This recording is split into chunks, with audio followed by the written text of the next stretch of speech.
Good evening, everyone, and welcome to the University of Tasmania's Island of Ideas online public lecture series, and this event where we consider why it is important to raise the minimum age of criminal responsibility to at least 14 years and what it would mean here in Tasmania.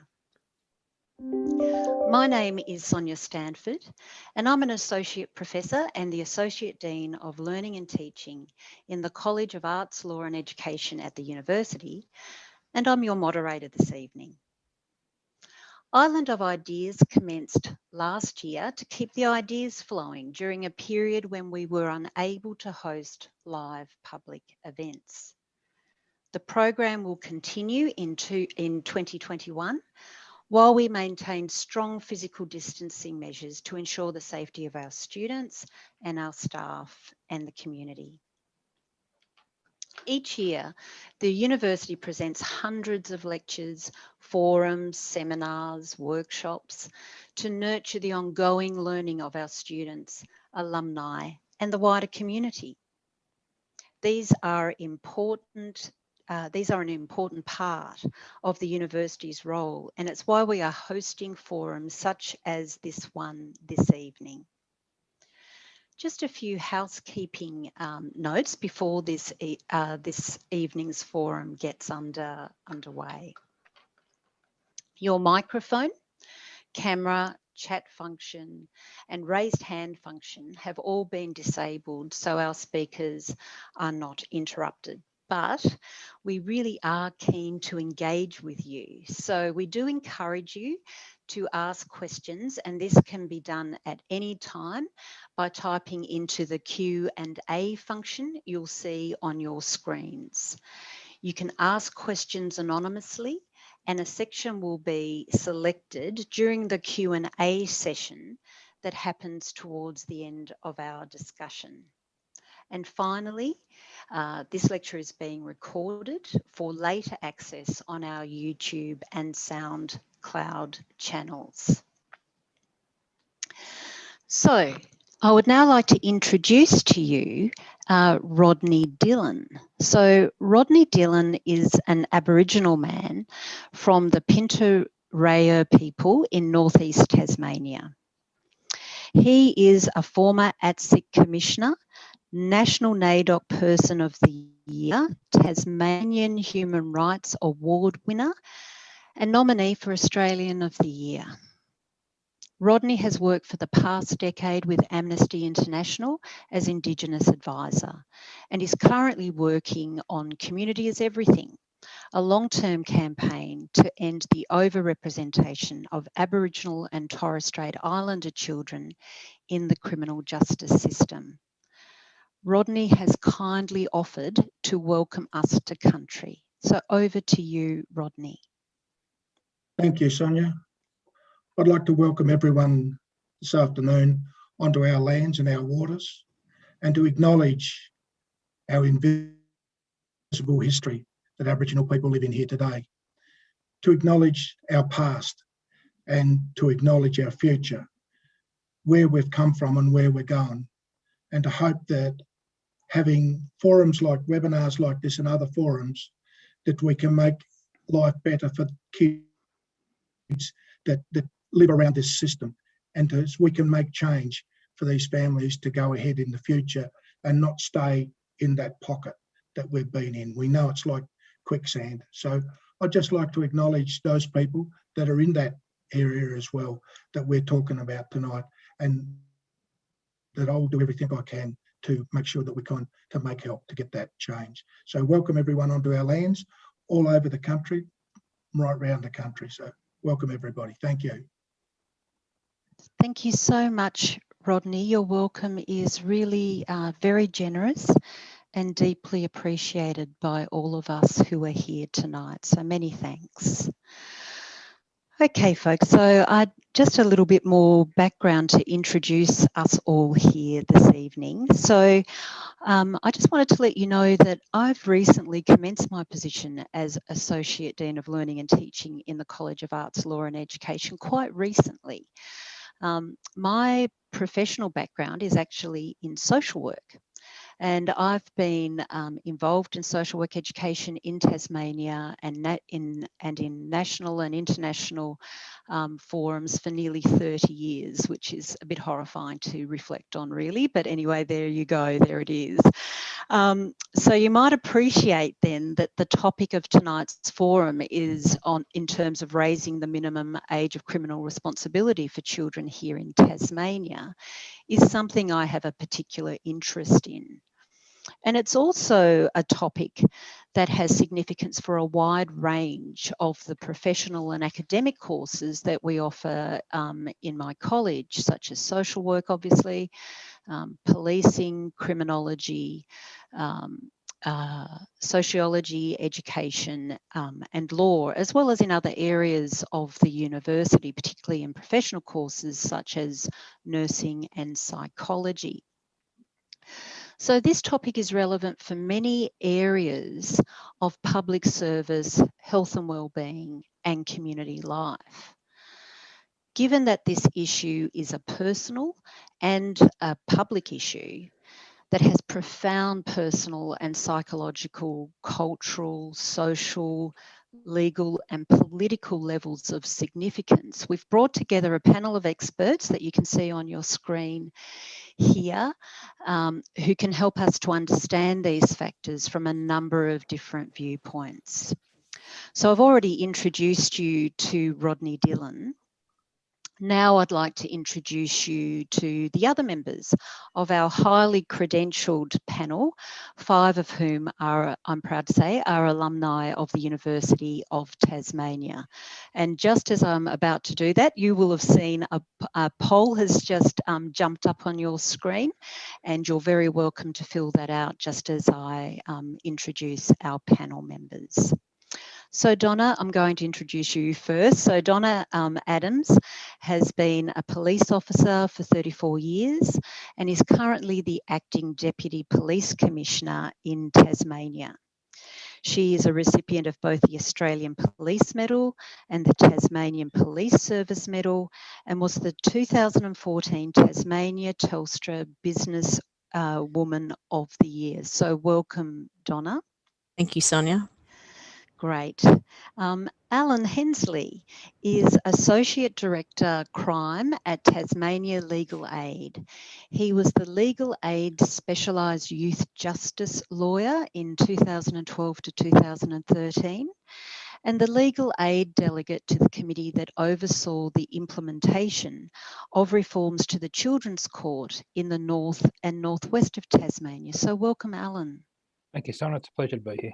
Good on you. Michael Hill is a former Chief Magistrate and Acting Judge of the Supreme Court. He was instrumental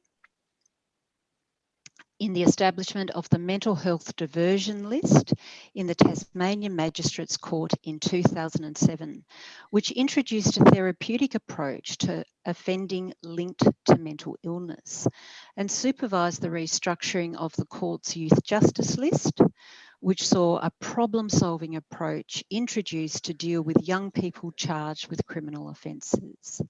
He is an adjunct professor at the University of Tasmania and chair of the Just Desserts Drug Court Incentive Group. Welcome, Michael. Thank you, Sonia. Good on you. Dr. Georgina O'Donnell is a forensic and clinical psychologist specialising in forensic psychological assessments for legal proceedings.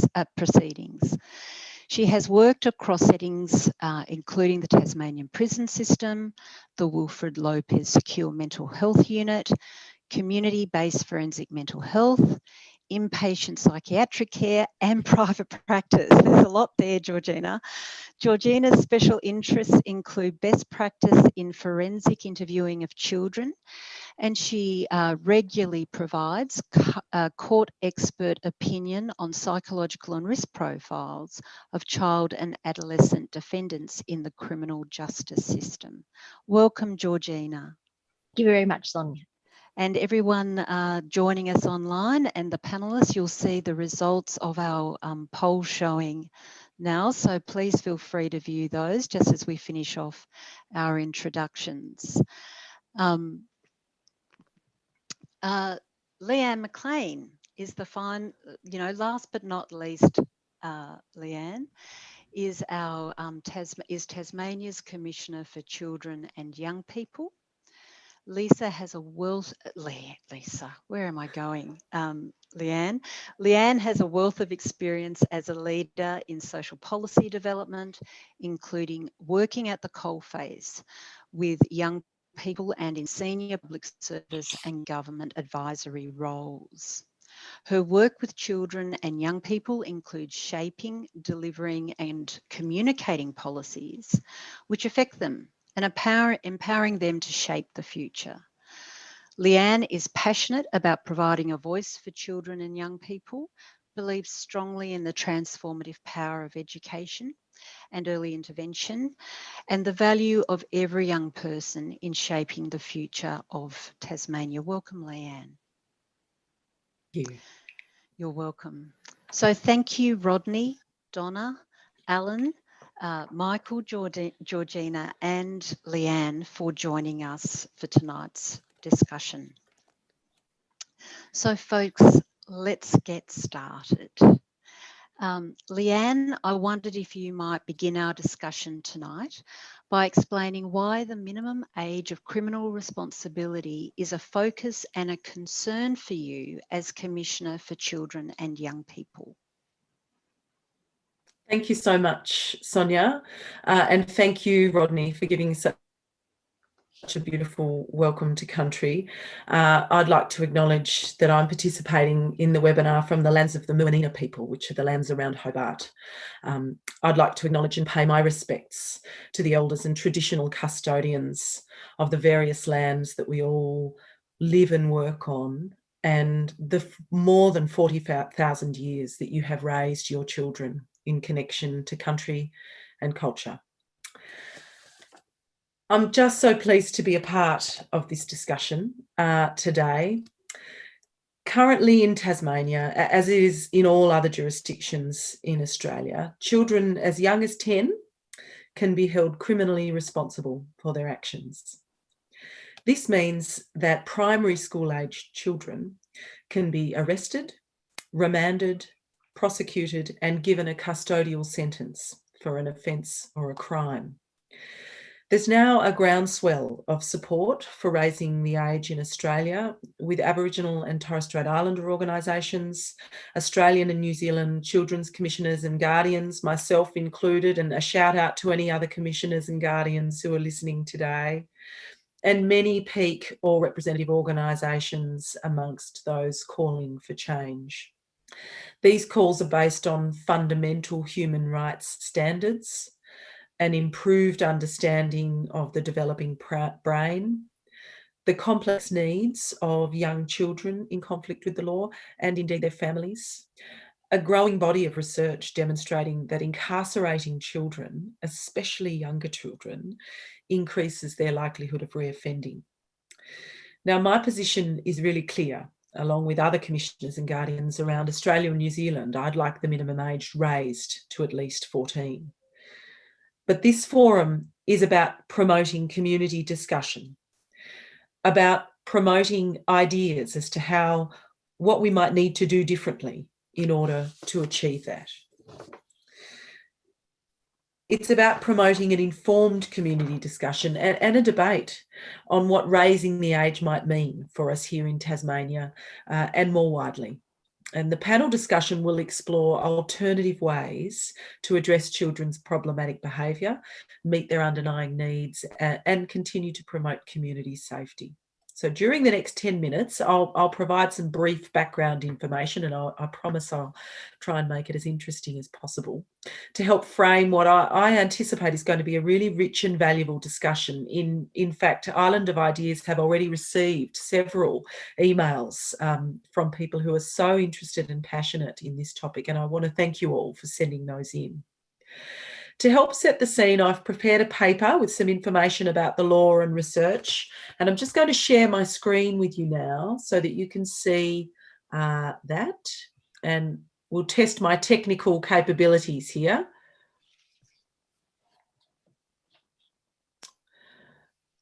So I've prepared a background paper It will have been sent out to each of you who've registered for the forum, but if you haven't received it, don't worry. It's available on my website, and a link to that is up on the screen now.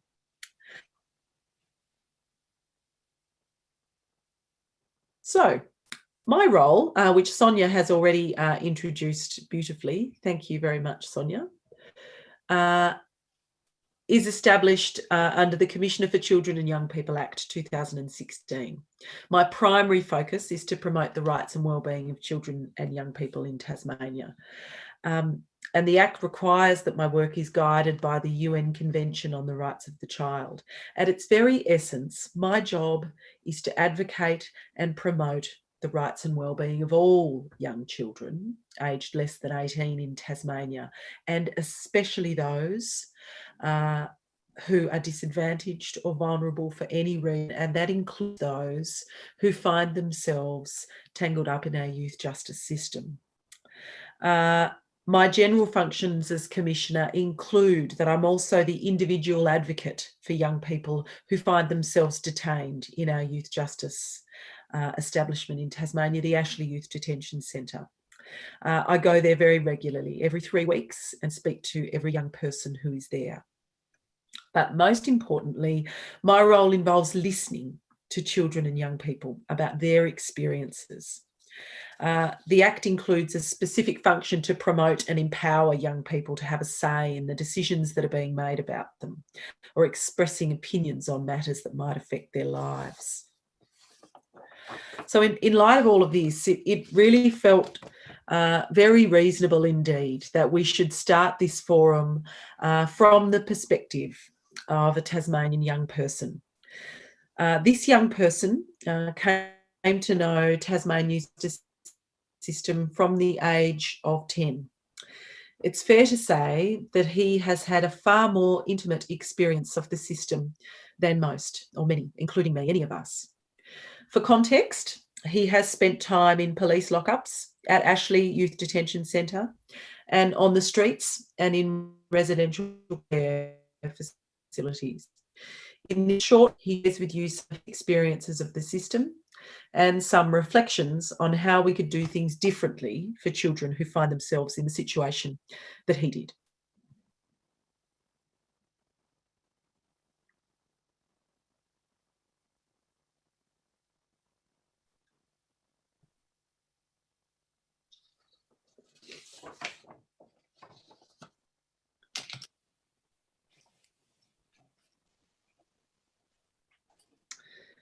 Just seems to be taking a moment to load.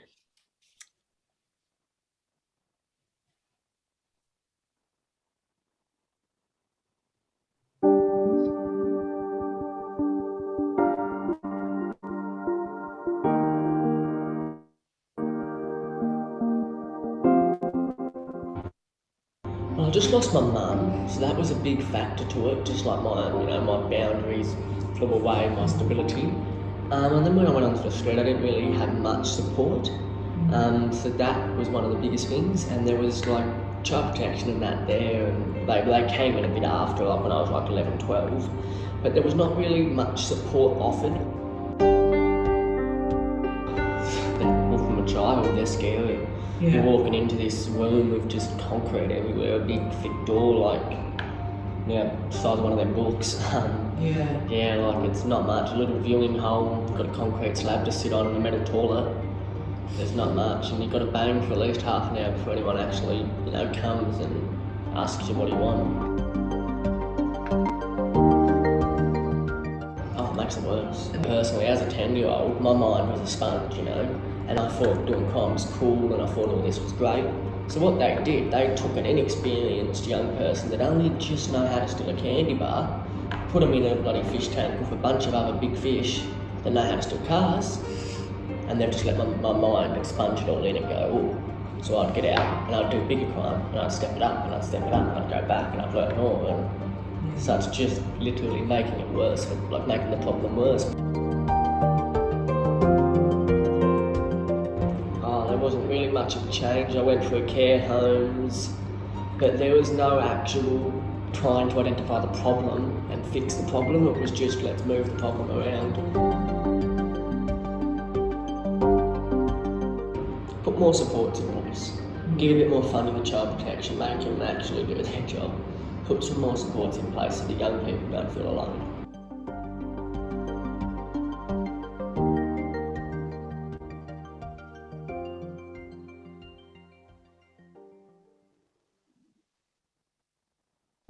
I just want to spend a moment reflecting on some of those comments. That was a smaller part of a larger interview that I undertook with this young person.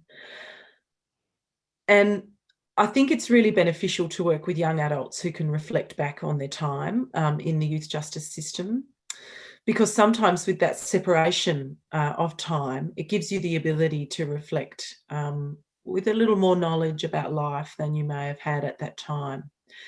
And this young person's experience was one of losing a parent, being alone, not having any boundaries, and requiring a great deal of support around everything from housing to health, mental health, and behaviour management. I think it's also important to acknowledge that he acknowledges how incredibly difficult his behaviour was at that time. And the support that was provided to him by, you know, for example, youth justice workers, was good support within the boundaries of what could be provided. He's a truly remarkable young person, and I wish him all the best. So what is the minimum age?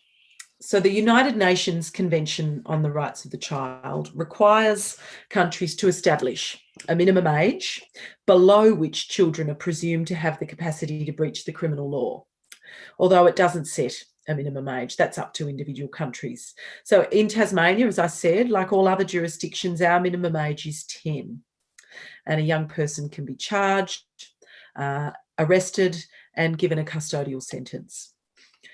This comes as a surprise to a lot of people that I speak to. There doesn't genuinely seem to be a great deal of community understanding around our minimum age or what that means. And that's one of the reasons why this forum and the discussions that you all have as a result of it is really important. It's also important to acknowledge that before the year 2000, which is when our Youth Justice Act came into play, the minimum age in Tasmania was 7. And it was 7 from 1924, when our criminal code was first passed by our parliament. So we went from 7, we changed it to 10 in around about the year 2000. And I personally think it's time that we changed it again. Now, it's important to acknowledge that children aged 10 or more but less than 14 are presumed by the law to be what's called dolly incapax. So that means they're incapable of committing a crime. And Alan, our legal guru on the panel, will no doubt know a lot more about that than I do. And this presumption can be rebutted by the prosecution when it's before a court. And while police have a variety of diversionary options available to them under the Youth Justice Act, the presumption of dolly incapax doesn't necessarily operate to prevent young children from being brought into the system in the first place. And I'll give you a brief overview of that data in a moment. Now, in 2019, the United Nations Committee on the Rights of the Child, which is the international body of experts tasked with monitoring the implementation of the Convention, recommended that countries raise their minimum age to at least 14. And in settling on this age, the committee considered research on child development and neuroscience, which provide evidence that the capacity to engage in abstract reasoning is not fully developed in children aged 12 and 13 years. And the most common minimum age internationally is 14. There's now increasing international and national pressure for Australia to raise that national. And in January, as a part of our involvement in the United Nations Universal Periodic Review, 31 countries called for Australia to raise its age. Now, I understand that countries such as Canada, France, Germany, Venezuela, and Norway are among them. And these calls followed a recommendation made in 2019 by the UN Committee on the Rights of the Child that Australia to raise its minimum age to an internationally accepted level and to make it conform with the upper age of 14 at which dollying capax applies. Now, moving on to painting a bit of a picture of what the data actually shows us in Tasmania. It's important to remember that our criminal justice system in Tasmania already treats children differently from adults. So children aged at least 10, but less than 18 years at the time of an offence are generally dealt with under our Youth Justice Act, which has a focus on diversion and rehabilitation, and detention may be used as a last resort. As you can see from this slide, the vast majority of Tasmanian children under 14 never come into contact with the justice system. There are about 26,685 children of that age in Tasmania. The number of children aged less than 14 who do come into the system is relatively small, which is one of the reasons why I think Tasmania can raise the age. And of those who do, many are diverted by police. However, the evidence shows that younger children who do enter the system have often already been flagged as being at risk by other areas of government service delivery. And these factors are not causal. I don't label anybody, but children involved in the youth justice system before the age of 14 are more likely to have suffered significant adversity in their lives. They're more likely to be known to child protection services, to have disengaged from education, and, like the young person who you heard from just a moment ago, to have experienced unaccompanied homelessness.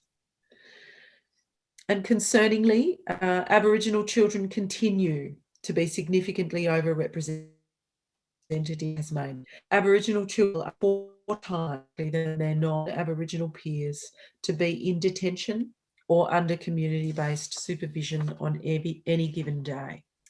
And the fact is that the evidence shows that urgent with the justice system, so the type of engagement that we can see through those 197 police juvenile file offenders, it increases the likelihood the child might experience repeated or prolonged involvement in the system, both as a youth and as an adult.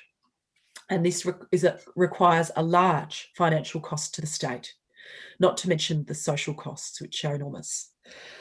So just to go through those figures, about 26,000 children aged between 10 and 13, 197 police juvenile file offenders, which led to 97 informal cautions, 79 formal cautions, 48 community conference proceedings, and 168 prosecution files. And thank you to Tasmania Police for providing this information. 22 were sentenced to community supervision and 6 in detention. And this is the 2018-19 data from AHIWA. So the question is, what else do you do? So we can talk about effective prevention, early diversionary services, and please excuse me wiping my nose. I woke up with a cold this morning.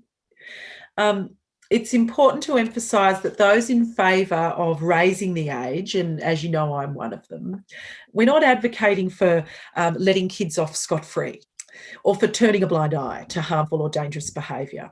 What I'm arguing is that our current system doesn't serve these young children, or indeed our wider community, particularly well. I don't think we can say over the years that it's a system that has been working.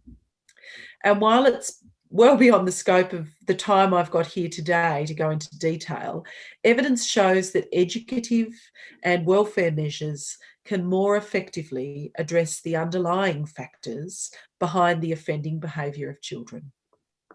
There are a range of community-based initiatives, both within Australia and internationally, that have been shown to be effective, and I'm hoping we'll get into some of these as a part of our panel discussion. While raising the age in Tasmania would impact a relatively small number of children, adopting new ways of working has the potential to make a significant difference, not children, but also families and for the broader. And as the Committee on the Rights of the Child has said, the effectiveness of setting a higher minimum age actually depends on how each state actually deals with its children below and above the minimum age. In 2018, Australia's Attorneys General established a working group to examine the minimum age. And in 2020, the Council deferred the decision on the issue so that further work could occur regarding the need for adequate processes and services. Meanwhile, the ACT government has committed to raising its age to 14 as a priority. And they're currently considering the policy and legislative issues that arise from that.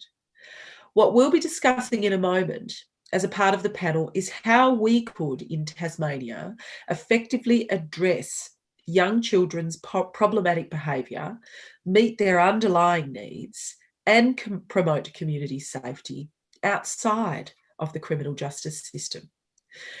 And the question I think it's really useful to ask yourselves is, well, what do we do for young children who are 9? What do we do for young children who are 8? Because they too are often displaying problematic behaviour. And is what we're doing enough? And how could we do more?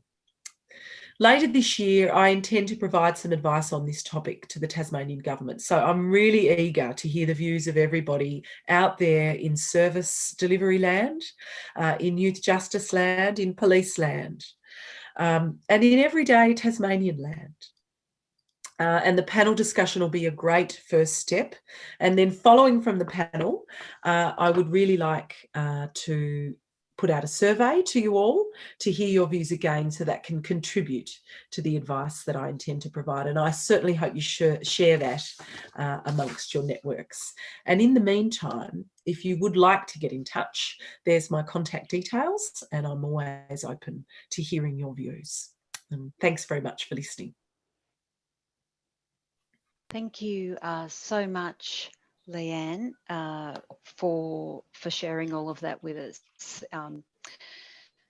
I thought that video that you shared was just incredibly powerful, and it provided us with such a glimpse into the terrible hardships that children face who come into contact with the criminal justice system at such a young age. It was such a stark story. And I really liked your question that you've just kind of finished off with, which is it enough? What are we doing? Is it enough? And I think that's a great catalyst to move into our discussion. So thanks so much, Leanne.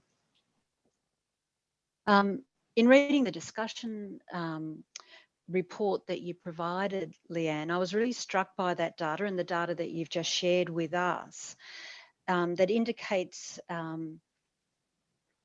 the small number of young children under youth justice supervision mark that much larger number of young children who actually come into contact with police. And so, Donna, I'm going to bring you in here. So you've been working in policing for 34 years, and that's a long time. And so I acknowledge that you have considerable experience working with children who experience difficulties and who come to the attention of police. So I wondered if you wouldn't mind just walking us through what happens when a child aged less than 14 comes to the attention of police. Yep, thank you, Sonia. And you're absolutely right. There has been some significant change in terms of the legislation and how, I guess, the various avenues are available to police to actually divert young people away from the criminal justice system. And there are really, as the slide that Leanne put forward in terms of the various tiers that police have available to them when they interact with someone between 10 and 13. It actually starts with what we call an informal caution.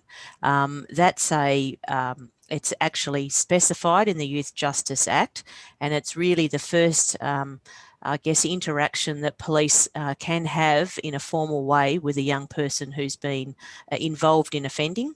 It can involve obviously offending that may involve alcohol or drugs, and the investigating police officer has discretion to actually use an informal caution as the first appropriate course of action to intervene in that offending.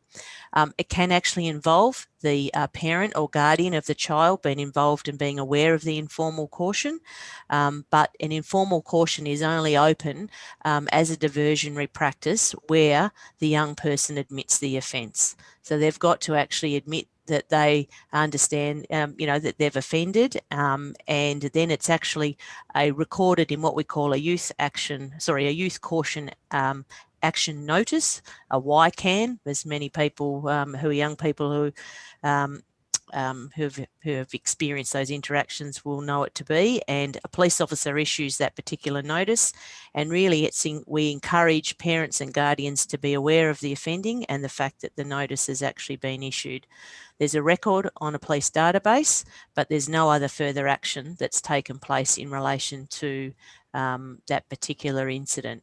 Now, in many cases, police will have contact with a young person on a number of occasions before we move from that first informal caution to the next tier, which is what we would call a formal caution.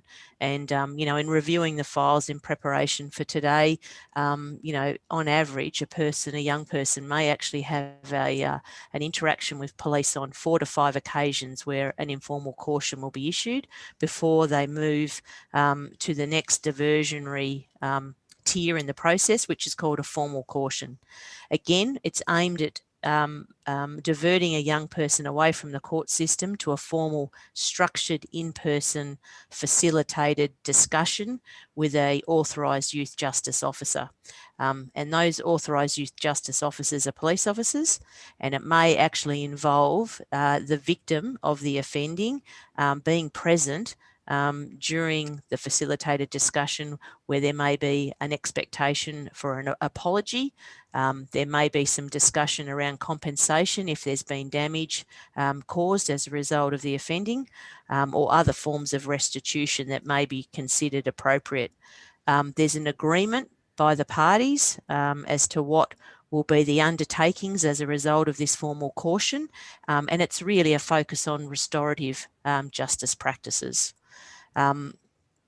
There are some mechanisms in place within the legislation if the young person fails to comply with those undertakings, which will obviously see some escalation, I guess, from that level, that formal caution. In particular, from an Aboriginal young person's perspective, there is an opportunity for the formal caution to be administered by an Aboriginal elder or a representative of the Aboriginal community where we deem it's appropriate. The next level of escalation, I guess, in the tiered response under the Youth Justice Act is what we call a community conference. That's really the final tier in that diversionary process before a young person enters the criminal justice court proceedings. A youth justice facilitator from the Department of Communities will be responsible for convening and facilitating a community conference after there may have been a referral from one of our youth crime units. So there would have to be a pattern of behaviour that's escalating that would require a community conference to occur. Again, it's a deeper level of therapeutic intervention than obviously you see at the informal and the formal cautions. And as a result of a community conference, there again can be a number of undertakings agreed to where the young person is cautioned for their offending. Again, they may be required to pay compensation or make restitution for the damage caused. They may be required to undertake community service or an apology to a victim, or there could be, some other agreed undertakings that may be agreed as part of that process. And then the last, as I said, the last approach under the Youth Justice Act is then to have a young person go before the court. So, Donna, it sounds incredibly detailed what that response is that you've got in place there, and really sort of trying to provide that support and get kids away from where this could ultimately take them. And I noted that you mentioned, Donna, the importance of bringing in an elder, an Aboriginal elder, when working with young people who are Aboriginal or Torres Strait Islander children. So, Rodney, I just wanted to move to you. We've also heard from Leanne, of course, about the overrepresentation of young people who are young Aboriginal children as well that are involved in the youth criminal justice system. Rodney, you do an incredible amount of advocacy for Aboriginal and Torres Strait Islander people, and in your human rights work with Amnesty. What do you think?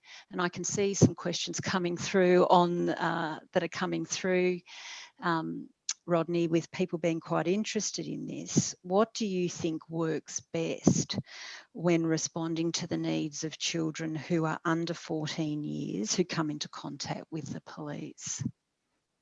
Thank you. Yes, Sonia, I think that's a very good question. And I think that we talk about shaping kids' future. And when we talk about shaping a kid's future, it can't start from a police cell, from a detention centre. And I think that we've got to look at opportunities that we can pick up, whether they're therapeutic or sometimes these kids are pretty wayward at that age, and these kids have got problems, and we need to address these problems that the kids have got, and we can't address them in a detention centre. These things that these kids have got, whether it's drugs or alcohol or other things, outside there in a therapeutic way, so that when the kids have finished that they come out of this better than when they went in. Because we know at the moment, the system we've got, like that young boy said there, he just goes in and out, the recidivism. And, you know, that must annoy the police. It must annoy the people that they offend against. So everyone here, you know, and the kid themselves. And we know when kids go into prison, what happens to the youngest kid in a detention centre is pretty ugly. And they end up with those mental health scars for the rest of their life. I think that we need to look at how we change this system and how we have better diversion and to address the issues that the kids have got, because they'll keep coming back to the police, they'll keep coming back to the justice system, and they'll keep returning until they keep reoffending until they go into the cell. And then after they've been in there for 3 months, we'll let them out and the same thing happens again. So it's not in the interest of the kids, it's in the interest of them to make these changes. And just not only that picture, that short film that Leanne run, I'd suggest for people to look at the film called In My Blood It Runs, which is a very good film about young kids that have needs at this age and getting these needs addressed. And if we can divert and reshape these kids' future, it's a very big job. And I think that there's lots of things, you know, within Amnesty, the work that we've been doing with raising the age of criminal responsibility.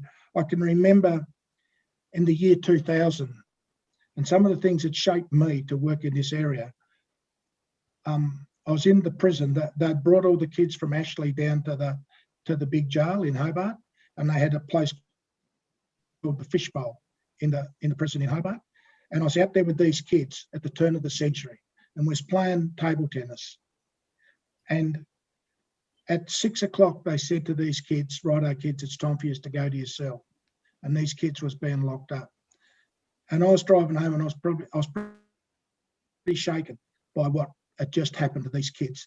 And I was driving over the bridge, and there was a family. There was 5 kids in there, and there was a mum and dad, and these 5 kids was walking over the bridge and going to the fireworks. But the 5 I'd just left had all been locked up.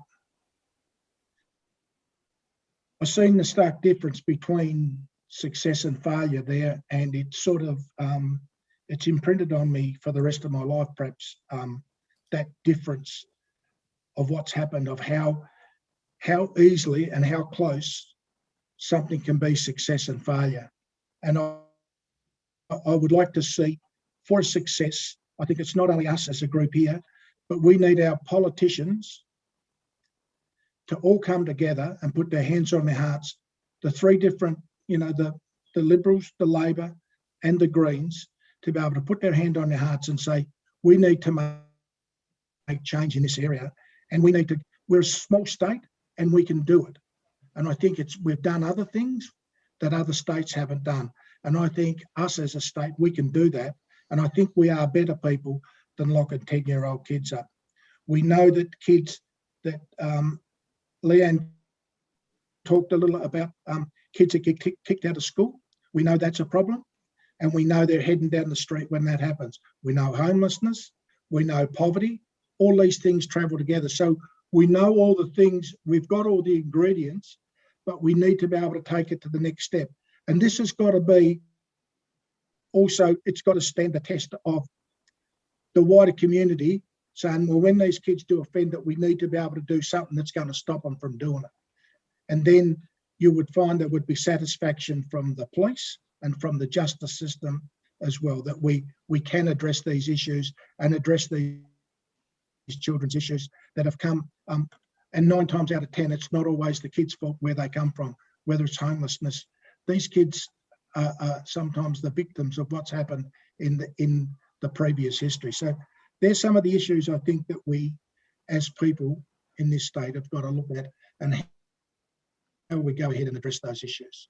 Thank you. Wow, Rodney, thanks so much for that. I was really struck when you said, when kids are in a cell, we can't help them there. It's too late. And I can see with various comments and questions coming through on the Q&A, people are really interested in what those early intervention measures would actually look like, and you've helped to give us a bit of an insight into that, which is just grand. And I'm sure we can come back to that in a little bit more detail shortly. So thanks, Rodney. Thank you. I wanted to, people that are watching, you'll probably see that we're sort of tracking through the various steps that a young person's, their journey, I suppose, what that can look like in this space when things are difficult and young people come to the attention of police. So, Alan, I'm going to bring you into the conversation at this point. Alan, your experience is with legal aid and you specialise in working with children in the justice system. So I wanted to ask you if you could give us a bit of, share with us what it's like actually representing a child who is less than 14 and what might be some of those challenges that you've encountered in that kind of work. Yeah, absolutely. Legal aid,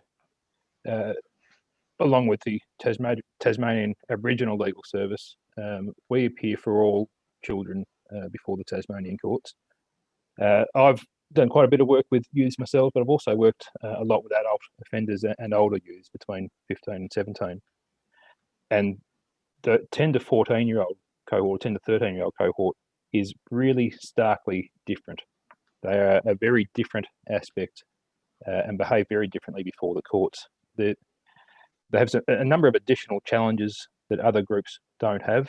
The first and overriding one that goes through all of their experience before the court is comprehension. They don't comprehend what's happening to them at that age. Between the ages of 10 and 13, they don't know what a magistrate is. They understand the magistrate's an authority figure, but they don't really understand anything beyond that. They don't understand what a prosecutor is. And the first 2 or 3 times you meet them as a defence lawyer, they don't understand what a defence lawyer is. The defence lawyer is just another adult part of the system and they're in trouble. Now, obviously, we work quite hard to break through that and get them to understand precisely where everyone is, but that takes time, and it takes more time at that age than at any other age. They then won't understand what to do in the courtroom and what's happening. So you'll get across the roles in some time, but they won't understand when they get to talk, why that person's talking, what that person is saying about them, when do they get to challenge that. And they don't really understand how to behave in the courtroom. Again, you'll try and get across that, and for the most part we have some success, but that's a lot of information to get into a very young brain, and a young brain that's normally, and this is something that Rodney said, that he said 9 out of 10 of these kids are from a difficult background that's not their fault. That's very much our experience. We'd say at least 9 out of 10 of these children have suffered significant trauma. So you're dealing with a very young brain that's already been traumatized, having to take in huge amounts of information in order to participate in the legal process. Once we get across the basics, we'll try and get them to engage with the actual allegations that are against them in that sort of general sense. This person has said that you've done that and the like. And look, very often they can tell us what's happened and whether they did or did not do it. But if they do tell us that they didn't do it, and that does happen, it's not the most common response, but it does happen. Getting a child to get through all that early material and then to engage with legal material, statutory declarations, things that are all written down, and to be able to give us instructions that can meaningfully defend their legal position if they haven't done it, almost no one gets there. At that age, almost no one is able to properly defend their legal position. As lawyers, we generally find ourselves just having to do the best we can in a real vacuum of proper instructions. And that has its own ethical considerations, and we do our very best. We're there at the coalface every day doing our best in this situation. So that overarching comprehension goes all the way through the process. That leads into problems with emotional regulation, particularly when they are engaging one-on-one with their defence lawyer, from our point of view, but more problematically when they're in the courtroom. And again, we've talked to them a lot. They will understand that they can't misbehave in the courtroom, and there will be consequences for misbehaving in the courtroom that are far and above consequences for misbehaving elsewhere. And so almost invariably, there are some exceptions, but mostly they will stop themselves from misbehaving in an outburst type way, but they'll do that by shutting down. So they'll shut down and they won't actually engage very much with the court process, and it happens around them. Of course, when they shut down, we lead to inevitably disengagement with that very process. Now, when they are disengaged, again, we'll be sitting there doing our very best for them and doing what we can.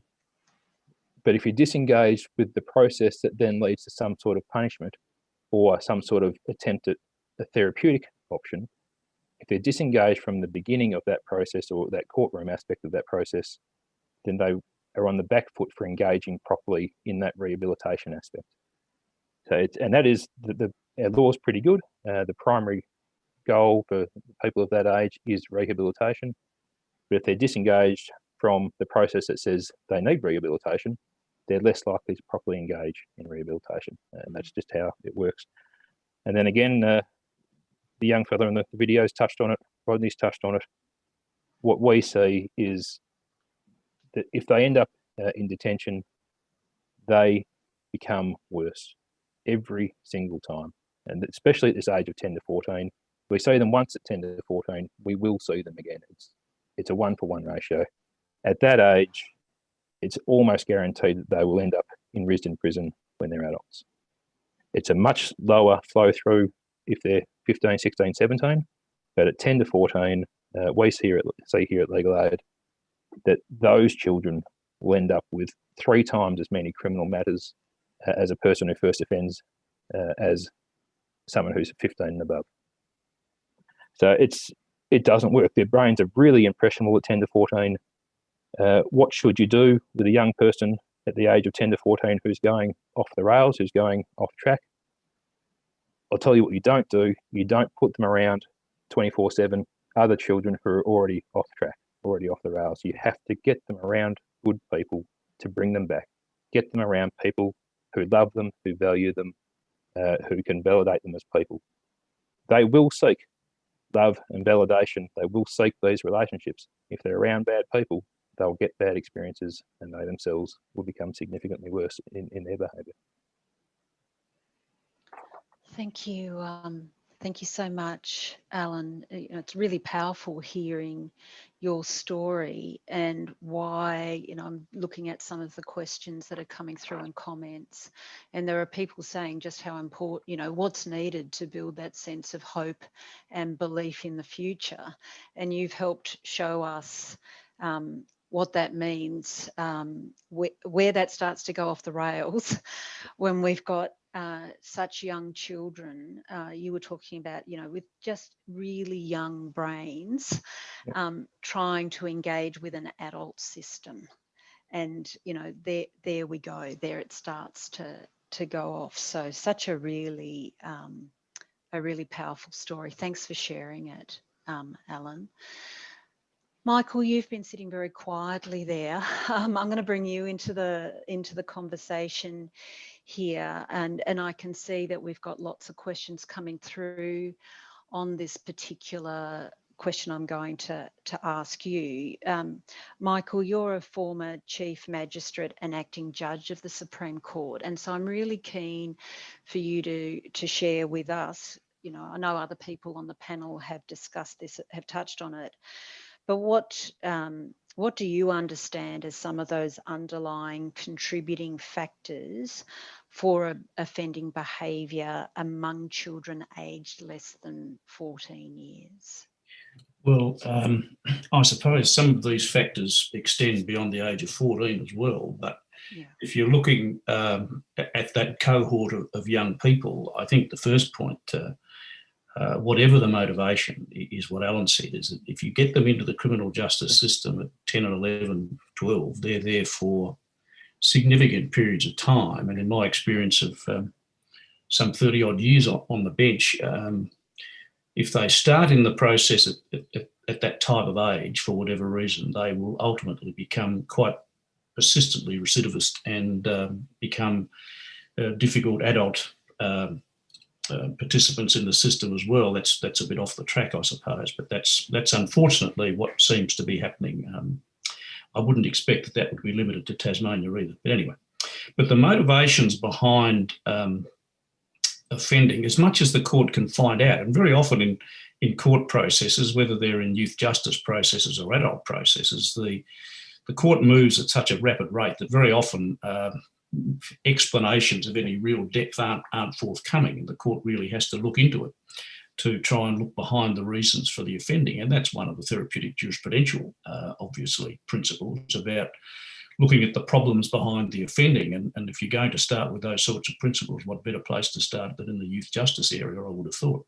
But some of the motivating factors that I saw, truancy, homelessness,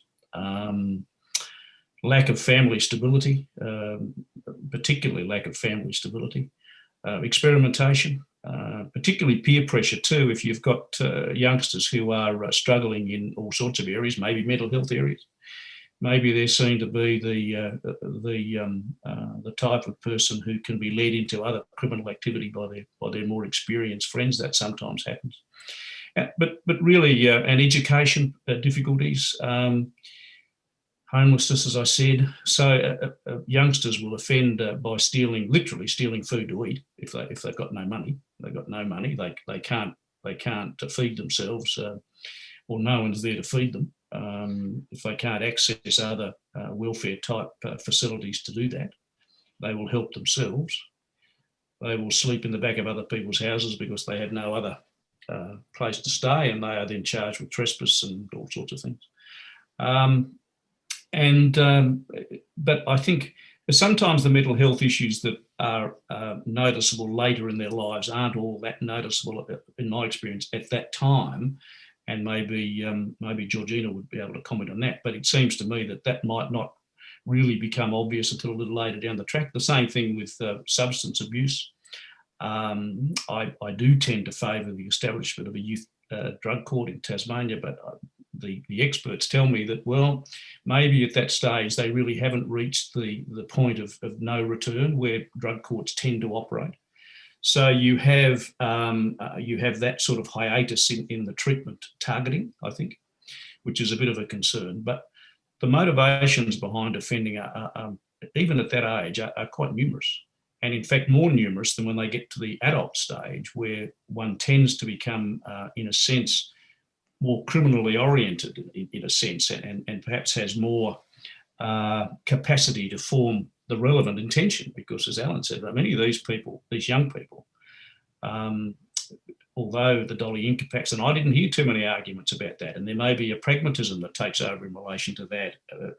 Legal Aid Council have numerous people to deal with. They can't be tied up for days and days arguing the legal capacity of a 12-year-old in the magistrates court. It becomes a bit impractical. So arrangements are made whereby those particular cases are resolved in a sort of a compromise situation. And I don't have a problem with that necessarily, but it does tend sometimes, as Alan said, that the young person's swept along a bit in that sort of process and doesn't really understand, I don't think. So yeah, so the motivations behind the offending, in my assessments of them, are mainly welfare issues. They're not at that age. They're not necessarily criminal issues. They're not necessarily the intention that you would impute to someone who is stealing for profit. They don't necessarily steal for profit. They're stealing for self-preservation more than anything else. So yeah, I mean, those reasons are sad ones, and the court's presented then with what to do with those sorts of situations, and the sentencing options are relatively limited. If you leave aside the question of capacity for a minute, the sentencing options are relatively traditional and need to be possibly more flexible, but that depends on the resources available to actually maintain a level of supervision or care over these youngsters, because they're not getting it anywhere else. Which I think is a real problem. Yeah.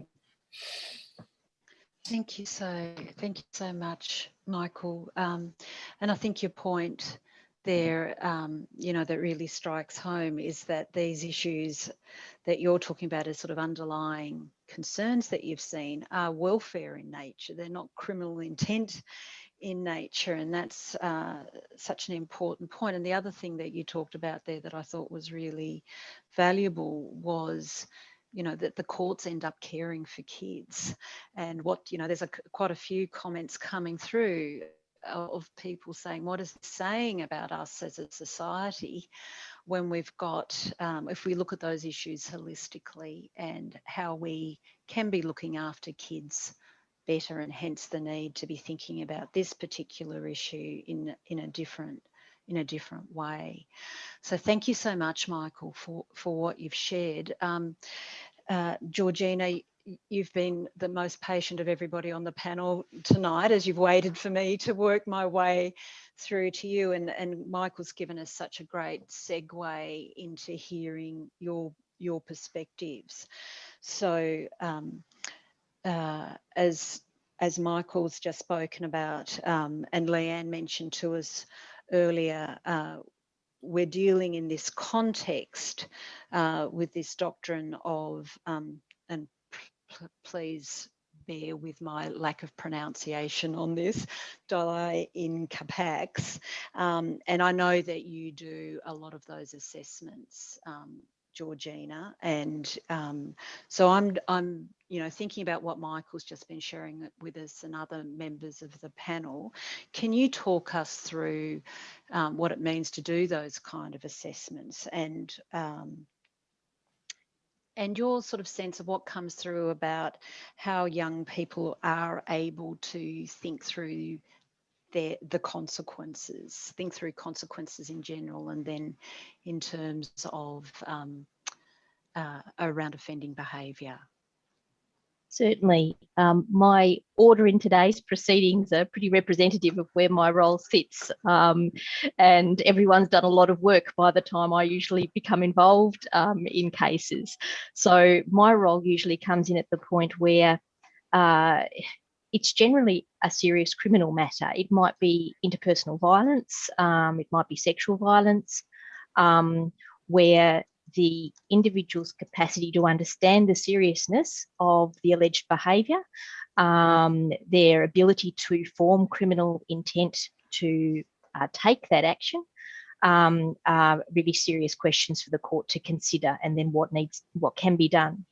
So the sorts of questions that I might be looking at to be helpful for the court are, does the child have a developmental delay? Do they have an intellectual disability? Do they have a major mental health issue? Do they have a background of deprivation, of trauma, abuse, neglect that might inform us about why they're behaving in the way that they are?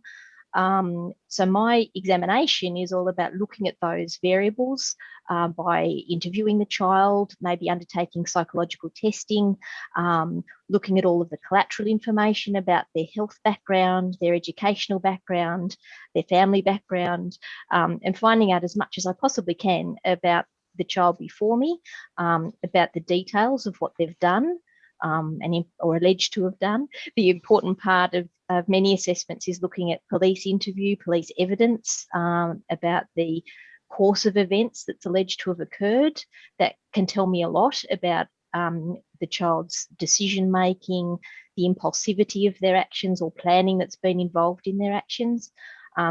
So all of that information comes together to then hopefully provide helpful advice to the court about this individual child, the circumstances in which the alleged behaviours occurred, and what might be the best response from a rehabilitation and a risk prevention in terms of going forward model. Obviously, in the severe cases when there has been interpersonal violence or sexual violence, we have a huge community safety issue that we need to be considering, that we obviously have the individual child in mind as to what's the right thing for their future going forward, but we also have that community protection responsibility. And I think this is the really difficult area for serious cases of offending behaviour for children under 14.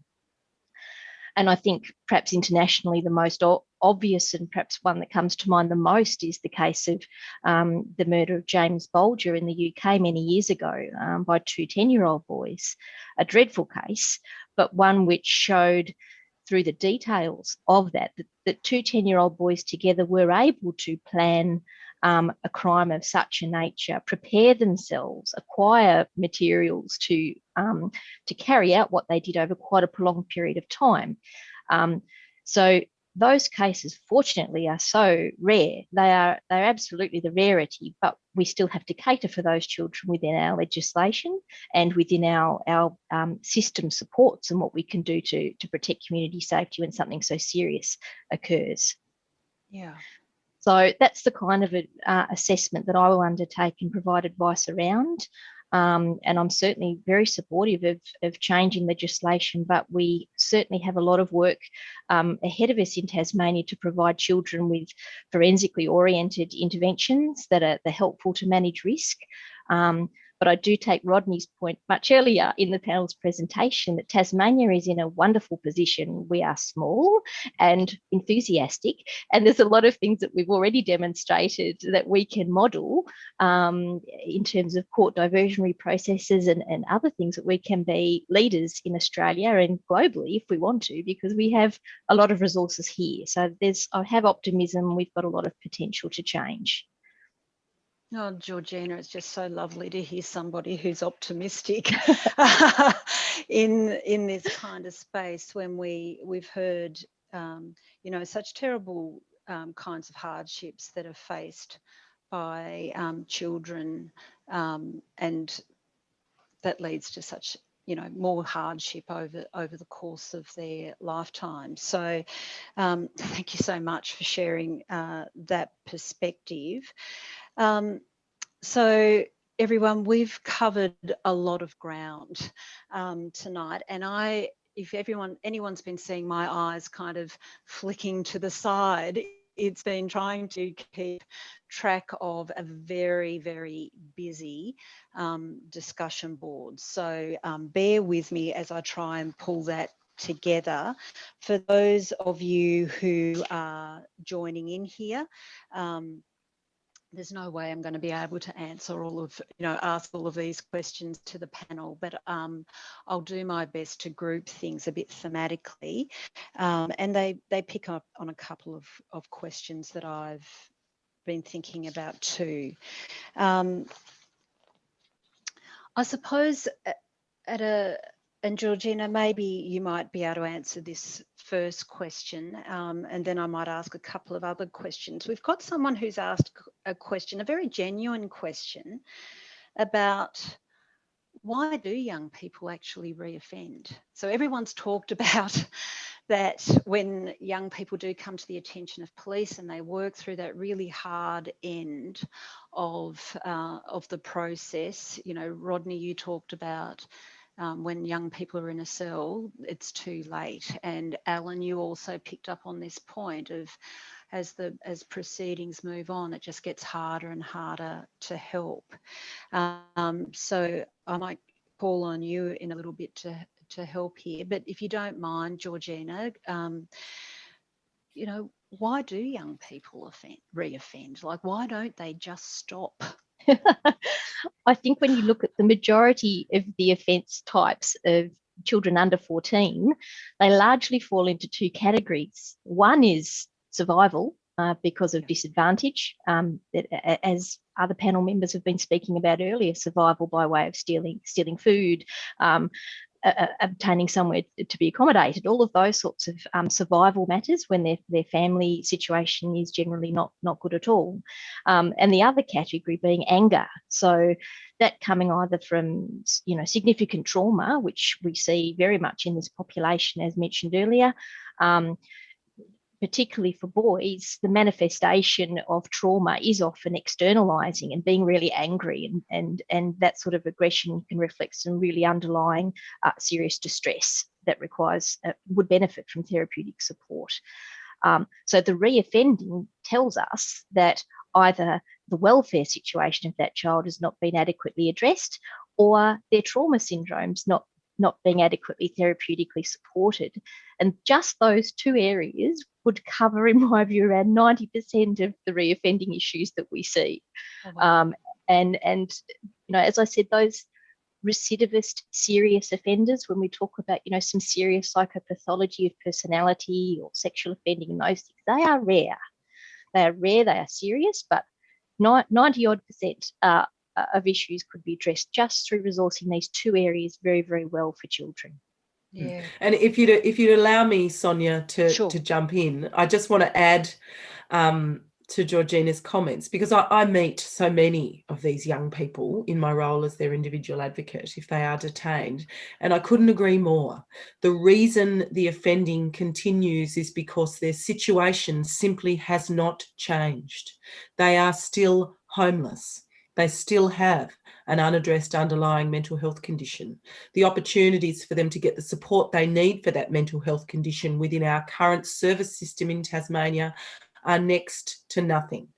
The ability for them to address an underlying drug and alcohol issue is almost impossible in Tasmania, because we have no residential detox facility or residential rehabilitation facility for people under 18.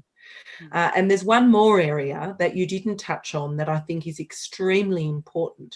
And it's the area where we can make the most difference. And it's the area that comes first, and that is the first 1,000 days of children's lives.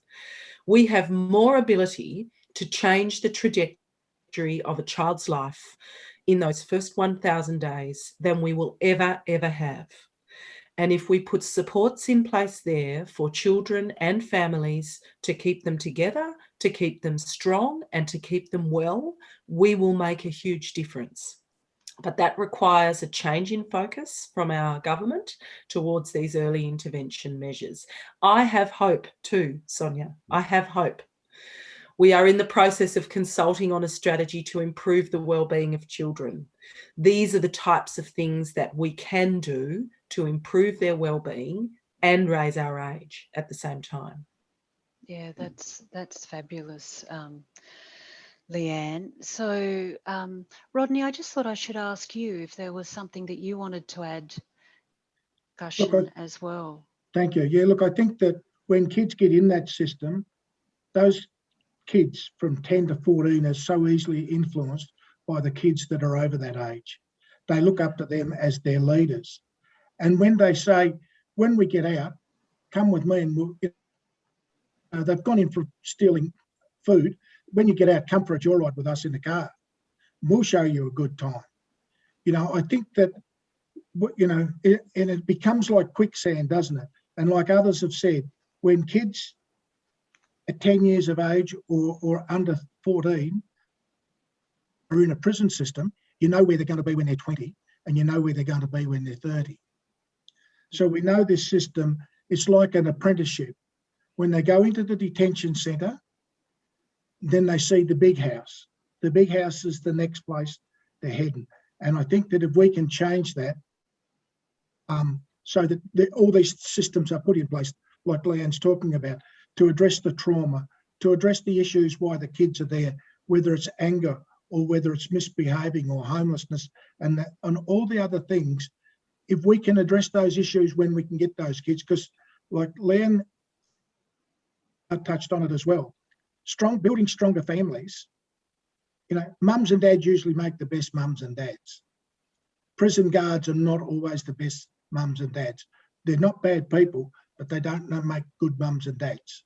So we need to look at these programs that can help these kids. And we're willing to pay $400,000 a year to keep a kid in a prison, but we won't put $10,000 in to make it a stronger family. They're the things we need to start thinking about, ways. And, you know, probably government's not set up to do it that way. Perhaps we're trying to challenge a government on issues that they're not set up to do. And, you know, we've got everyone talking about how we do this, but we haven't got a, you know, and government, to be fair with governments as well, it's very easy for a lazy politician to come out and say we need to lock up more kids, you know, and that's about the laziest politician you'll find. Yeah. And we need we need all the politicians talking together, saying, putting their hands on their hearts and saying, we all need to work together on this. We can have our different opinions on everything else, but we, as politicians, should be trying to make change in this way, and we should all do it together. This is not a Liberal or a Labor or a Greens. They should all be working together on this to make change. Yeah, good on you, Rodney. It's really, really, really powerful. So here's a question coming through. There's also a poll coming up on your screen, so be very keen for people to answer that if they can. But here's a question from a couple of folk. I'm blending two questions in one here, panel, and I might go to you, Donna, and or Alan maybe here. I'll come back to you when I've figured it out. There's a question here. So there's people are saying, you know, why just increase it to 14 years of age? Why not 14 years of age? Why not be more bold in raising the minimum age of criminal responsibility?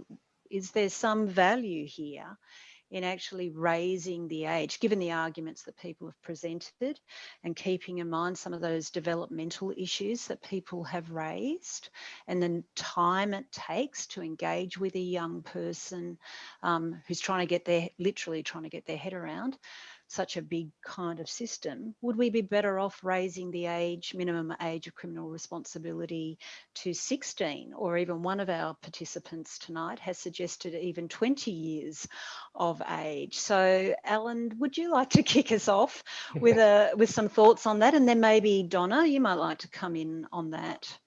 I think there's probably two aspects that I would draw upon here. And one actually kind of goes back to the last question. We forget a little bit that offending in this 10 to 13-year-old age group is actually very rare. Their interactions with the police are at very low levels. In fact, you have to get to the 55 to 59-year-old age group before you find a lower offending rate. It's quite high from 15 to 18 in comparison, and then it sort of generally drops off. And of course, we don't sit here and talk about crime waves between 45 and 49-year-old people or 50 and 54-year-old people. So part of it is there is not much offending. It is contained within not many kids, which means that it is quite achievable for us to make a huge difference here. The same's not really true of 15 and 16-year-olds. We'd like it to be, but there is a spike or an increase there, and the same as 17 and 18-year-olds. So the first reason for 14 is up until that age, offending is quite rare.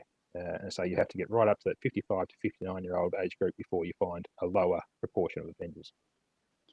The second part is political pragmatism. We think we're a genuine chance of having the minimum age of criminal responsibility raised to 14. We think beyond that is harder, but 14 is certainly very achievable. There are very few experts in the field who will argue against 14. In fact, I haven't met one.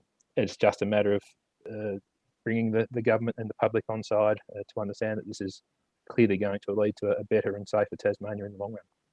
Yeah, great. Thank you so much, Alan. Donna, is there anything else you would add to that? Thinking about that sort of pragmatism that Alan's talking about there.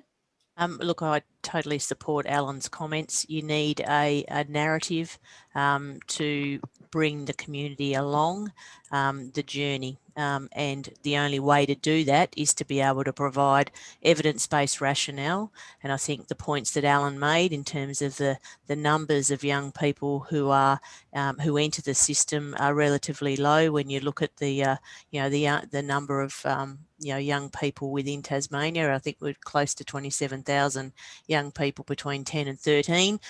So you really do need that evidence-based rationale. I think that, again, Alan's point is right in terms of the level of offending between 15 and 18, that it is at a lot higher levels, and there is a community expectation that the community safety will be police. They will feel safe, and the expectations upon the police to be part of that response is quite strong. So I think where you've got a strong narrative which resonates with the Tasmanian community, you'll have the greatest success. And I think that that's why Leanne has absolutely focusing on the raising the age to 14. Yeah, good on you, Donna. So I reckon we've probably got maybe time for one more question. I'm taking a bit of a risk here to try and squeeze this in. And Michael, I might direct this one to you, given some of your experiences in the court, but also in other projects that you've been involved with since. One of our audience members has asked what's been done to deliver permanent positive behaviour change in children in Tasmania. So another way of asking this question might be, what have been the kinds of things you've seen that do succeed in supporting young people? I've seen some years ago now, unfortunately, I saw some really strong projects in the northern suburbs in Hobart that were doing some really good work with teenagers, not just under 14 people, but teenagers. And they were doing basic skilled work, mechanics, building, that sort of stuff. And that seemed to be doing good things, and for various reasons of which I'm not really aware, funding ceased for that. But those sorts of very basic supports around getting young people into areas with experienced, usually experienced adult people who can guide them along various paths. They're not philosophically deep in that sense, but they are handy skills that the young people can acquire and make them feel, make their self-worth increased, obviously, and make them feel better about themselves, which obviously is I think, a pretty positive thing. I haven't seen any since my retirement time, but those sorts of programs, I'm sure they exist elsewhere in the state too, but that one, particularly in the northern suburbs in Hobart, I found really impressive. And was producing good work, and also was linked into the courts in the fact that if young persons were coming into the courts who were subject to those programs, those people would come along and give them references effectively in the courts and present some positive spin on how they were going. So they're I think they're the types of programs that we could build, and they're ground level programs, really. Yeah, fabulous. Georgina, would you like to add something there just to help us wrap up an answer to that question? Yes, look, I would agree. I recall the program that Michael was just speaking about, and I would entirely agree with him on that. And at the start of my career, part of my job was working with people in communities where there were not the opportunities or goals in terms of vocational career pathways, and there was an expectation that they'd be sort of following the same path as mum and dad, which didn't necessarily open many opportunities. So part of my role was to help children link in with adults and vocational opportunities to learn what the possibilities were for them, and that was really exciting. And I think that's a universal, it really works when children see what they might actually be able to do, and that is a realistic opportunity for them. And I think we have such a very rich community in Tasmania to offer diversity of options for children that maybe don't sit very neatly into formal educational systems or respond well to formal schooling. Outside of that, there is so much that can be offered, and it's just having those connections and supports available, which is so important. And I'm quite conscious, Leanne would know this, that we had a few youth justice workers contact us prior to the forum, who were talking about just the importance of that sort of linked up kind of approach, and what would it take almost for that to happen. And your point, Georgina and Leanne and others, saying we can have a bit of hope around that, because Tasmania's small enough to think that we could do that. And I suspect we could have another whole forum about about actually what would it take for that to happen, and all of those bits and pieces. But we're getting short on time. Leanne, I just wanted to give you just a couple of, just a minute, really, quite literally, to say any final words or final points that you wanted us to make sure we ended on tonight. Thank you, Sonia. And I think you just really summed it up there. What we know works, aside from very early intervention to reduce adverse childhood experiences, which cause trauma, which impact decision making, we know that joined up approaches work, multidisciplinary approaches, the classic public health approach to youth justice, where we make sure we understand the individual needs of a child, regardless of their age. Are they educational? Are they mental health needs? Is there a drug and alcohol problem?